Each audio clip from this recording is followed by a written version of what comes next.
NEET paper leak विवाद और छात्रों के लंबे आंदोलन के बाद धर्मेंद्र प्रधान ने इस्तीफा दिया और अब उनकी जगह प्रहलाद जोशी को शिक्षा मंत्रालय की जिम्मेदारी दी गई है। लेकिन आखिर ये प्रहलाद जोशी है कौन? उनका अब तक का राजनीतिक सफर कैसा रहा है और क्या वे देश के करोड़ों छात्रों की उम्मीदों पर खरे उतर पाएंगे? आइए जानते हैं उनकी पूरी प्रोफाइल।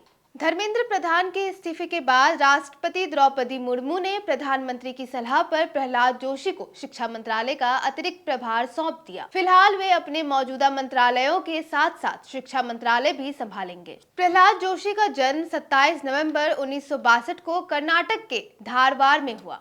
वे लंबे समय से भारतीय जनता पार्टी से जुड़े हैं और संगठन में मजबूत पकड़ रखने वाले नेताओं में गिने जाते हैं। छात्र जीवन से ही वे सामाजिक और राजनीतिक गतिविधियों में सक्रिय रहे। साल 2004 में उन्होंने पहली बार धारवाड़ लोकसभा सीट से चुनाव जीता।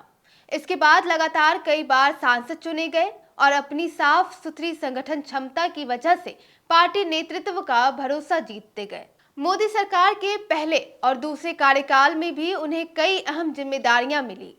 वे संसदीय कार्य मंत्री, कोयला मंत्री, खान मंत्री और बाद में उपभोक्ता मामले, खाद्य एवं सार्वजनिक वितरण तथा नवीन एवं नवीकरणीय ऊर्जा मंत्री जैसे बड़े मंत्रालय संभाल चुके हैं। उन्हें अक्सर ऐसे नेता के रूप में देखा जाता है जो संसद और सरकार के बीच तालमेल बनाने में माहिर माने जाते हैं। दिलचस्प बात यह है कि शिक्षा मंत्रालय की जिम्मेदारी संभालने के बाद प्रहलाद जोशी ने खुद कहा कि यह मेरे लिए नया विषय है। उन्होंने कहा कि वे पहले मंत्रालय में कामकाज को समझेंगे, सभी विभागों की समीक्षा करेंगे और उसके बाद आगे की दिशा तय करेंगे।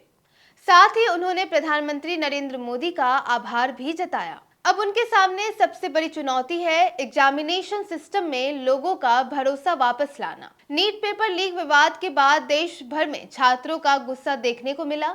ऐसे में नए शिक्षा मंत्री से उम्मीद सिर्फ नई घोषणाओं की नहीं बल्कि ऐसे फैसलों की है जो भविष्य में पेपर लीक जैसी घटनाओं को रोक सके और परीक्षा प्रणाली को ज्यादा पारदर्शी बना सके। यानी प्रहलाद जोशी के सामने जिम्मेदारी सिर्फ एक मंत्रालय चलाने की नहीं बल्कि देश के करोड़ों छात्रों का भरोसा जीतने की है। अब देखना होगा कि क्या वे इस चुनौती को अवसर में बदल पाते हैं या नहीं। आपकी क्या राय है?